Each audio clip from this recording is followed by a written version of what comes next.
So what I want to talk about today is markets complexity and artificial intelligence. What I'm interested in is this: what will AI mean for markets? And I want to think about that together with you, because the reality is we have no idea. But there's a lot of different things that we can think about, and there's a couple of pretty intriguing opportunities and possibilities here. In order to really think about this, we have to figure out this: what are markets? What are they made of? And that's one of the fundamental questions we have to start with. And I will pose it to you that markets are really biological phenomena. They're evolved, they're embodied, they're ecological, and they're made of agency because they're made of us, people, right? And what are we? We are teleonomic matter, stuff that wants stuff. So we are stuff that wants stuff, and when we want stuff together, we create different kinds of markets. This happens a lot in biology as well. In fact, there's extensive studies of fungal plant markets, for example. So in fungal plant markets, the major trade is between carbohydrates produced by the plants and phosphor and nitrate produced by the fungi.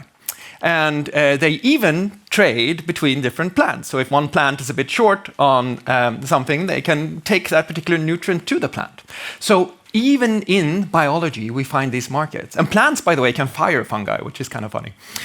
So if there's like a fungi who's not behaving, they can fire them. They do have what in economy is called the principal agent problem. They don't know which fungi to fire, so they might have to fire a whole network, which is a recurring problem in industry, I understand. Anyway, so markets are made of agency. What is agency then? Well, aggregated agency has evolved over time, as Michael Tomasello shows in his fantastic book about the evolution of agency.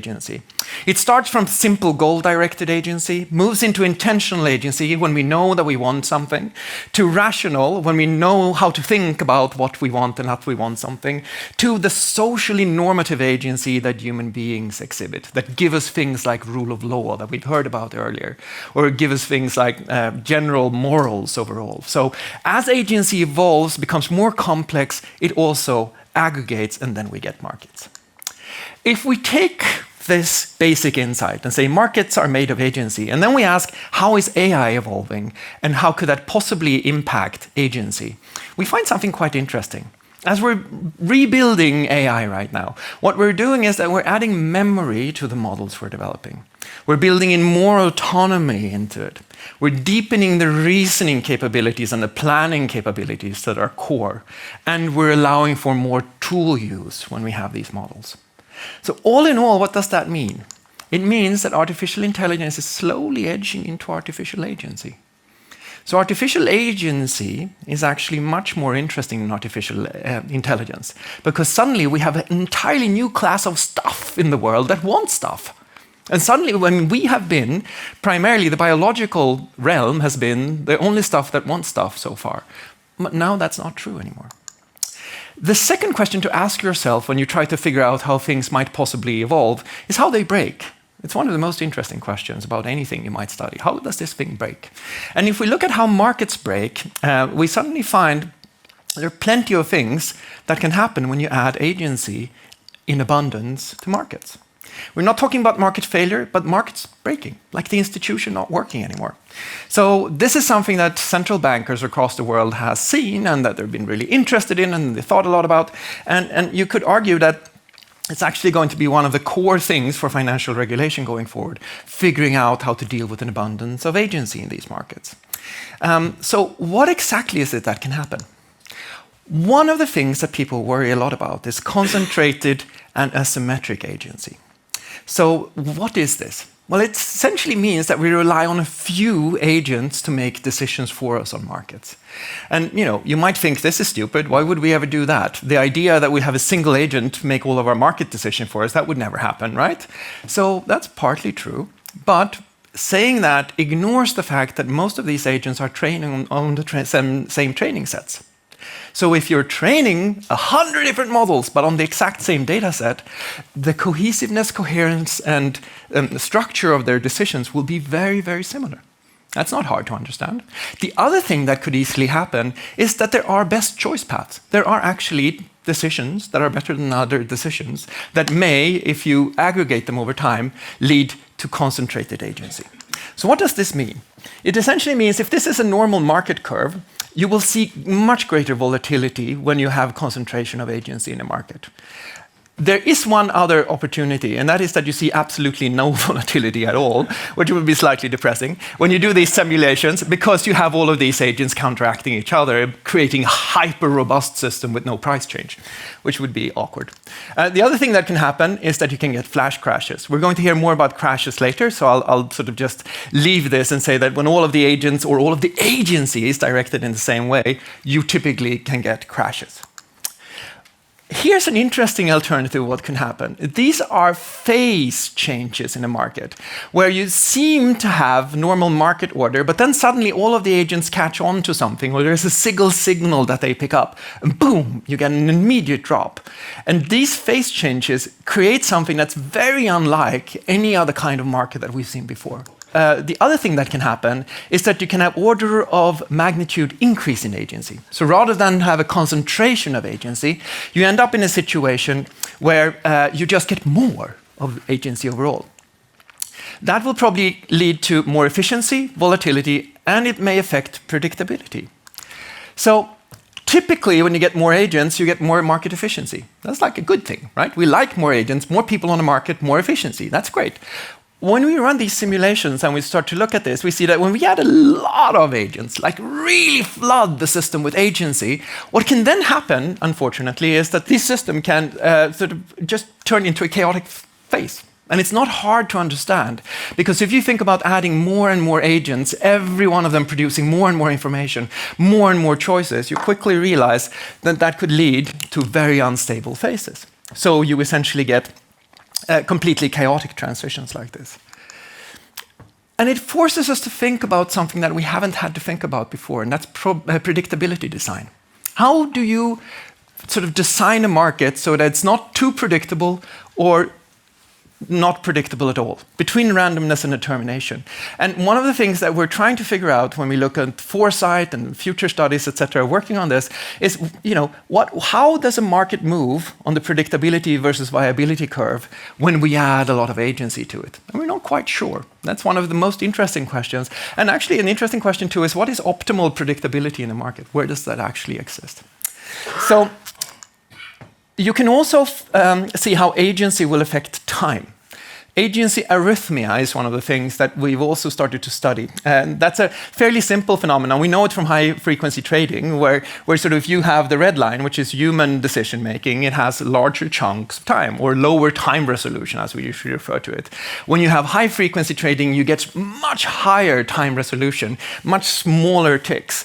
The problem with this is that if you add tons of agency, and every one of them has a higher time resolution, you risk ending up in different kinds of interference between these decision curves. And we don't know how that quite works. So that should be interesting to find out. The other thing that we can think about is suddenly when we have agency, usually when we have agency, there's like a huge, really good feature about agency, and that is that we die. Because when we die, agency ceases, and we don't have to worry about somebody wanting something for millions of years. Somebody who would want something for millions of years would be a really scary person, right? So these models can, though. Why should they be restricted in time?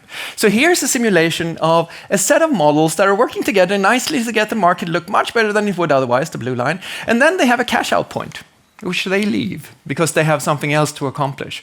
We would have no idea how to detect them. We would have no idea that they were doing this because they would pass human lifetimes, but they would ultimately create a large problem for the people who are here at this sort of time agnostic scale, as Sir Paul pointed out. So patient agency or long-term agency is something we've never seen before in markets, which is quite cool. So we have to ask ourselves questions like, how fast can a market be? Should we have human cognition speed bounds? Are there stability liquidity trade-offs? And lots of other questions that economists will have to dig into so we can design future markets to be much more efficient than they currently are.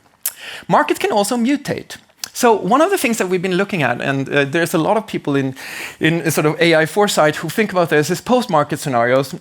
Markets coordinate. So when are markets not needed anymore? Well, when there's no need for coordination, right? That's not too hard.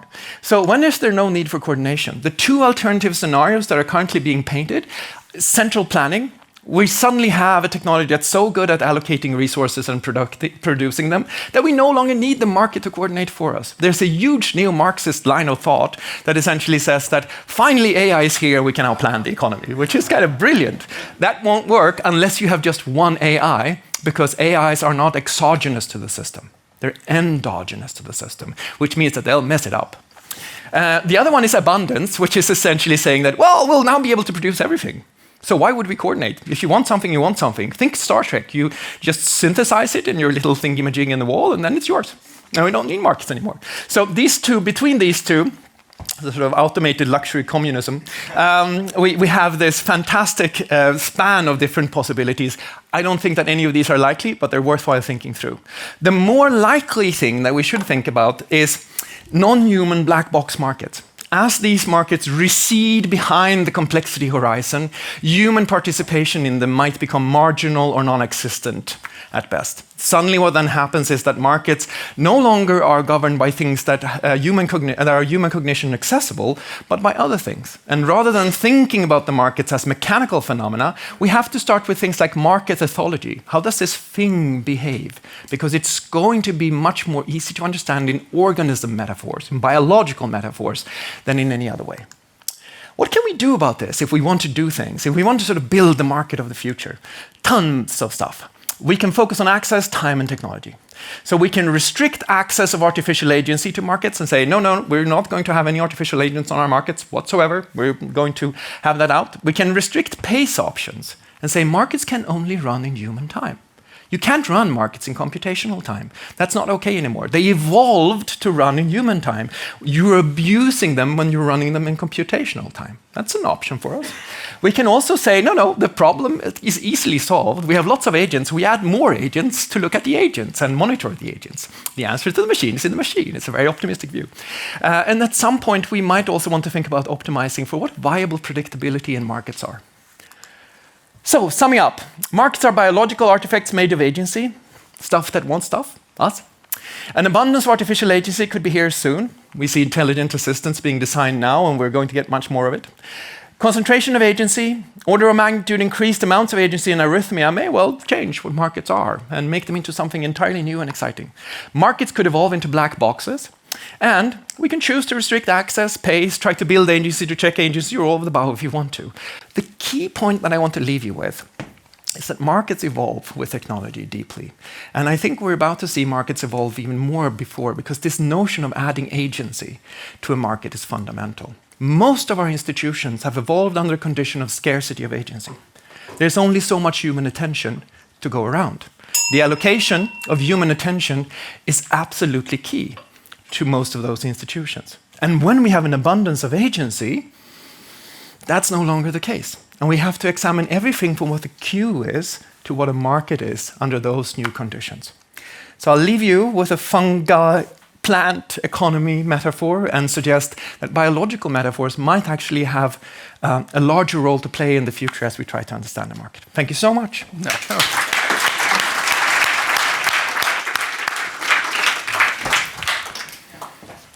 Well, lately we've been able to read about sort of AI dystopians. The Swede Max Tegmark, for instance, and a number of other well-known names who say this is really getting scary. We ought to have a pause in the development of AI. If I take a wild guess, you're not in that camp. No, I'm just a dystopian. I think we should take a pause. No, but I think AI can actually help address most of those problems. And I'm not in that camp. No, I don't think that's either a realistic option given the geopolitical realities, nor a very good one. But is there something you feel in your bones that maybe this should be regulated beforehand?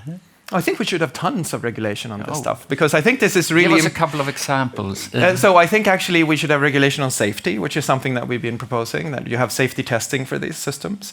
I think you should have regulation about delegation to these systems as well. You should have sector-specific certification if you want to use it in medical services. So there's like a lot of different regulation that needs to be in place, because this technology is truly transformative across a spectrum of things, and so you need to get that right. You shouldn't have over-regulation, but there's no need to shirk from the notion of regulating this. If you regulate in some parts of the world, probably Europe, but not very much in other parts of the world. What will that lead to? That's a very good question, and I think that especially looking at data, which seems to be one of the walls we're hitting, I think that the way that different regions regulate data, China has a much more loose attitude to some categories of data than the West has, for example, will really impact the development of capabilities. There's a world in which medical data being openly available in one region might lead to them being able to cure cancer and then use that cure as a geopolitical means of exercising power. Okay, thank you very much, Nicklas.